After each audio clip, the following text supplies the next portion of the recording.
Hello everyone, I hope you all are fine. आज हम 11 business studies के अंदर हमारा नेक्स्ट टॉपिक करेंगे जो कि है पब्लिक डिपॉजिट्स। आज हम स्टडी करेंगे कि पब्लिक डिपॉजिट्स क्या होते हैं।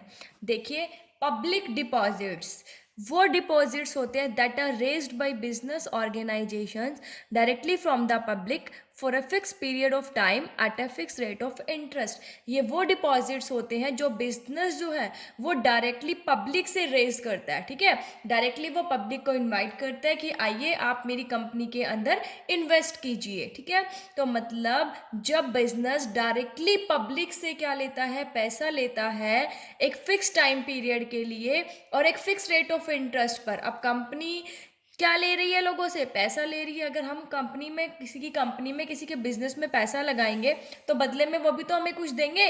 ठीक है, तो बदले में हमें क्या देते हैं, वो फिक्स रेट ऑफ इंटरेस्ट पे करते हैं। तो पब्लिक डिपॉजिट्स वो होते हैं जो एक बिजनेस जो है वो डायरेक्टली पब्लिक से लेता है पैसा। मतलब वो पैसा जो बिजनेस डायरेक्टली पब्लिक से ले रहा है उसे क्या कहते हैं, पब्लिक डिपॉजिट्स कहते हैं। और ये फिक्स पीरियड ऑफ टाइम के लिए लिए जाते हैं और इसके ऊपर जो रेट ऑफ इंटरेस्ट होता है वो भी फिक्स होता है। तो ये है हमारे पब्लिक डिपॉजिट्स। अब हम पढ़ेंगे इसकी एडवांटेजेस की, पब्लिक डिपॉजिट्स की एडवांटेजेस क्या क्या है। मतलब जब एक कंपनी जो है, एक बिजनेस जो है वो डायरेक्टली पब्लिक से पैसा ले रहा है तो उसके फायदे क्या क्या है। सबसे पहला है इजी मेथड। देखिए, it is the easiest method of raising medium term and short term finance by a company. Company का मीडियम टर्म और शॉर्ट टर्म फाइनेंस को अरेंज करने का सबसे इजी मेथड है ये, क्योंकि कंपनी को यहाँ पर कोई भी स्पेशल प्रोसीजर फॉलो नहीं करना पड़ता है। ये नहीं है कि उसका स्पेशल कोई प्रोसीजर है। ठीक है, यहाँ पर क्या है, डायरेक्टली जो है कंपनी जो है वो पब्लिक से पैसा लेती है, पब्लिक जाकर डायरेक्टली उस वहाँ पे क्या करती है, अपना पैसा इन्वेस्ट करती है और बदले में उन्हें फिक्स रेट ऑफ इंटरेस्ट मिलता है। तो ये क्या है, इजीएस्ट मेथड है। इसके अंदर कोई भी स्पेशल प्रोसीजर जो है वो फॉलो नहीं करना पड़ता, लाइक शेयर्स डिबेंचर्स की तरह वहाँ पर प्रोसीजर फॉलो करना पड़ता था सिक्योरिटीज़ में। तो यहाँ पर जो है कोई प्रोसीजर फॉलो नहीं करना पड़ता। तो इसलिए ये मीडियम टर्म और शॉर्ट टर्म फाइनेंस को अरेंज करने का सबसे सिंपलेस्ट मेथड है, सबसे ईजीएस्ट मेथड है। फिर है benefit of trading on equity. अब क्या होता है, ट्रेडिंग ऑन इक्विटी का भी बेनिफिट मिलता है इससे। देखिए कैसे मिलता है यहाँ पर। अब मान लीजिए कंपनी का प्रॉफिट ज़्यादा हो रहा है, मतलब ट्रेडिंग ऑन इक्विटी क्या है, मतलब इक्विटी शेयर होल्डर्स की, ठीक है, क्या करना, इनकम को रेज करना, इनकम को बढ़ाना। जब हम क्या करते हैं, फिक्स्ड कॉस्ट कैपिटल का यूज़ करते हैं तो उससे क्या होता है, ट्रेडिंग ऑन इक्विटी का बेनिफिट मिलता है। तो यहाँ पर ये कहा जाता है कि जब company large amount of profit earn कर रही है तो अब लिमिटेड इंटरेस्ट है वो दे दिया पब्लिक को। ठीक है, जो पब्लिक डिपॉजिट्स लिए थे वो उनको इनका इंटरेस्ट दे दिया। बाकी जो पैसा बच गया वो किसके लिए हुआ, शेयर होल्डर्स के लिए। तो अब शेयर होल्डर्स को फायदा होगा ना, शेयर होल्डर्स को उनका अर्निंग पर शेयर क्या होगा, इंक्रीज होगा। तो ट्रेडिंग ऑन इक्विटी का भी फायदा मिलता है पब्लिक डिपॉजिट से। नेक्स्ट है no dilution of control of share holders. देखिए यहाँ पर ये क्या कहते हैं कि people who make investment by way of public deposit have no participation in the management of the company, the share holders control over the company remains intact. बिल्कुल, कि जो शेयर होल्डर्स का कंट्रोल है वो बढ़ता नहीं है, वो ज़्यादा डिवाइड नहीं होता। ठीक है, वो उतना ही रहता है। अब देखिए कोई इक्विटी शेयर में इन्वेस्ट करेगा तो इक्विटी शेयर होल्डर्स ओनर होते हैं, तो जितने ज़्यादा इक्विटी शेयर होल्डर्स होंगे उतने ज़्यादा लोगों के हाथों में कंट्रोल होगा। लेकिन यहाँ पर तो ऐसा कुछ नहीं होता। तो इसलिए जो शेयर होल्डर, जो कंट्रोल है कंपनी के मैनेजमेंट का, वो शेयर होल्डर्स तक ही रहता है। क्योंकि पब्लिक के अंदर, पब्लिक डिपॉजिट्स में, ठीक है, जो इन्वेस्ट करता है उनका कंपनी के मैनेजमेंट के अंदर कोई भी पार्टिसिपेशन नहीं होता। फिर है नॉट नीड ऑफ मॉर्टगेज।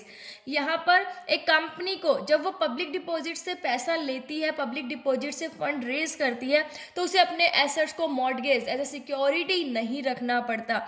तो ये भी पब्लिक डिपॉजिट का फायदा है। ठीक है, नेक्स्ट है लिमिटेशंस ऑफ पब्लिक डिपॉजिट्स की, पब्लिक डिपॉजिट्स की लिमिटेशंस क्या क्या हैं। सबसे पहला है fair weather friend. Fair weather friend कौन होता है, जब आपका अच्छा टाइम है तो आपके अच्छे फ्रेंड है, जैसे ही आपका बुरा टाइम आया वैसे निकल जाते हैं। ठीक है, तो ये कहता है a company can attract public deposits only when it's financial position is sound. कि अगर एक कंपनी की फाइनेंशियल पोजीशन अच्छी है तो लोग क्या करेंगे, पब्लिक डिपॉजिट्स के अंदर इन्वेस्ट करेंगे। ठीक है, लेकिन अगर डिप्रेशन का टाइम है तो जो इन्वेस्टर्स हैं वो पब्लिक डिपॉजिट्स के कंपैरिजन में क्या करेंगे, बैंक के अंदर अपना पैसा क्या करेंगे, डिपॉजिट करना प्रेफर करेंगे, क्योंकि चाहे उनको लो रेट ऑफ इंटरेस्ट मिला लेकिन उनको पता है कि हमारी जो इनकम है वो रेगुलर होगी। ठीक है, तो क्या है, ये पब्लिक डिपॉजिट्स के अंदर क्या होता है, फेयर वेदर फ्रेंड होते हैं। फिर अनसिक्योर्ड नेचर के होते हैं, ये अनसिक्योर्ड नेचर के होते हैं। तो डिपॉजिटर्स को देखो, अब अनसिक्योर्ड नेचर है, कोई अनसर्टेनिटी नहीं कभी क्या हो जाए, और यहाँ पर कुछ मॉर्टगेज भी नहीं रखती कंपनी डिपॉजिटर्स के पास, इसलिए ये मतलब क्या रहता है, इसमें अनसर्टेनिटी बनी रहती है। फिर अनहेल्दी ट्रेंड्स, पब्लिक जो अकाउंट्स पब्लिक डिपॉजिट्स है उससे कैपिटल मार्केट में अनहेल्दी ट्रेंड्स बने रहते हैं, क्योंकि अलग अलग कंपनी क्या करती है, अलग अलग रेट ऑफ इंटरेस्ट ऑफर करती है। मतलब एक कंपनी अगर 6 महीने के लिए करे तो 10% दे रही है, दूसरी कंपनी क्या करे 12%। तो क्या रहती है इसमें अनहेल्दी ट्रेंड सा रहता है इसके अंदर, वो कंपनी कितना दे रही है, वो कंपनी कितना दे रही है। ठीक है, तो ये थी इसकी लिमिटेशंस पब्लिक डिपॉजिट्स की। नेक्स्ट है कॉमर्शियल बैंक्स। देखिए क्या होते हैं, commercial banks are the main source of raising short term and medium term finance. जो कॉमर्शियल बैंक है वो शॉर्ट टर्म और मीडियम टर्म, ठीक है, जब फाइनेंस चाहिए होता है तो उसका मेन सोर्स होते हैं। देखिए कॉमर्शियल बैंक जो है वो बिजनेस की कैसे कैसे हेल्प करते हैं। सबसे पहला है overdraft. Customers who have current account with the bank are allowed to withdraw more money than lying in their account. देखिए ओवरड्राफ्ट क्या होता है, जिन कस्टमर्स का बैंक के अंदर करंट अकाउंट होता है उनको ये परमिशन दी जाती है, उनको ये अलाउ किया जाता है कि आपके अकाउंट में जितने पैसे हैं, ठीक है, आप क्या कर सकते हो, उससे ज़्यादा निकलवा सकते हैं। लाइक मेरे अकाउंट में 10,000 रुपीज़ है बट मुझे 12,000 चाहिए और मेरा करंट अकाउंट है, मैं रिलायबल कस्टमर हूँ बैंक का, ठीक है, तो मुझे क्या मिल जाएगा, ये फैसिलिटी प्रोवाइड की जाएगी। तो जो 2,000 रुपये मैंने एक्स्ट्रा निकलवाए, ठीक है, वो क्या है, ओवरड्राफ्ट है। तो ऐसे भी कॉमर्शियल बैंक्स जो हैं वो क्या करते हैं, बिजनेस की हेल्प करते हैं। नेक्स्ट है कैश क्रेडिट। देखिए कैश क्रेडिट, अब इस फैसिलिटी के अंदर क्या होता है, देखिए under this facility a borrower is allowed to withdraw a specific amount on the basis of a specific security. यहाँ पर एक बोरोवर जो है वो एक स्पेसिफिक सिक्योरिटी के बेसिस पर स्पेसिफिक सिक्योरिटी रखकर एक स्पेसिफिक अमाउंट जो है ना वो निकलवा सकता है। बोरोवर जो है वो मनी को विड्रॉ करवाता है and deposits it with in this specific limit only. जो उन्होंने लिमिट दे रखी है, जो उन्होंने टाइम पीरियड दे रखा है, ठीक है, उसमें क्या करवाना पड़ता है, बोरोवर को डिपॉजिट करवाना पड़ता है। The bank charges interest only on the money withdrawn. अब यहाँ पर जो इंटरेस्ट है, ठीक है, वो जितना पैसा हम निकलवाएंगे, जितनी हमारी स्पेसिफिक लिमिट है, उसमें से मान लीजिए हमारी स्पेसिफिक लिमिट 12,000 है बट हम निकलवा 10,000 रहे हैं, तो मैं इंटरेस्ट 12,000 पर नहीं, जितना हम निकलवा रहे हैं, जितना मनी विड्रॉ कर रहे हैं उतने पर ही इंटरेस्ट देना पड़ता है। नेक्स्ट है शॉर्ट टर्म लोन्स। ठीक है, शॉर्ट टर्म लोन्स कौन से होते हैं, bank gives loan to its customer in one lump sum, जो वन लम सम अमाउंट में ही पे किए जाते हैं, ठीक है, प्रोवाइड किया जाता है, बैंक जो है जो लोन अपने कस्टमर्स को देता है शॉर्ट पीरियड के लिए। डिस्काउंटिंग ऑफ बिल्स रिसीवेबल, ये आपको पता है बिल्स रिसीवेबल को भी जो बैंक्स है वो डिस्काउंट करते हैं, ठीक है, और बदले में क्या करते हैं, कुछ कमीशंस जो है वो चार्ज करते हैं, ठीक है। लाइक हमने क्या किया, हमने बताया भी आपको, जो बिल्स ऑफ एक्सचेंज में भी आपने पढ़ा था, ठीक है, तो बिल्स जो रिसीवेबल है उनको भी क्या करते हैं, डिस्काउंट करते हैं और बदले में कमीशन चार्ज करते हैं।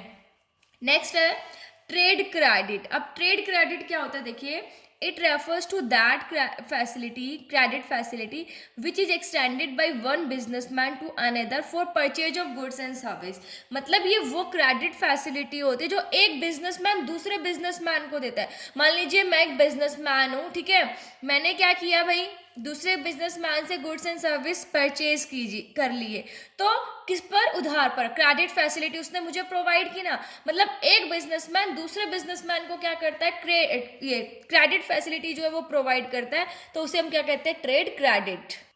इसके अंदर क्या किया जाता है, इस फैसिलिटी के अंदर जो गुड्स क्रेडिट पर परचेज किए जाते हैं वो इमीडिएटली यूज़ कर लिए जाते हैं, लेकिन उनकी जो पेमेंट है वो कब की जाती है, कुछ टाइम पीरियड बाद की जाती है, ठीक है। ये सेलर के ऊपर डिपेंड करता है कि कितनी ड्यूरेशन होगी, कितने टाइम के लिए वो हमें क्रेडिट फैसिलिटी देगा। लाइक मैं भी एक बिजनेसमैन हूँ, दूसरा भी एक बिजनेसमैन है, मैंने उससे अपना सामान खरीद लिया, अभी मैंने बोला कि मैं 2 मंथ्स बाद पेमेंट कर दूंगी, ठीक है, वो सेलर के डिस्क्रिप्शन पे भी है कि वो कितना टाइम मुझे देता है।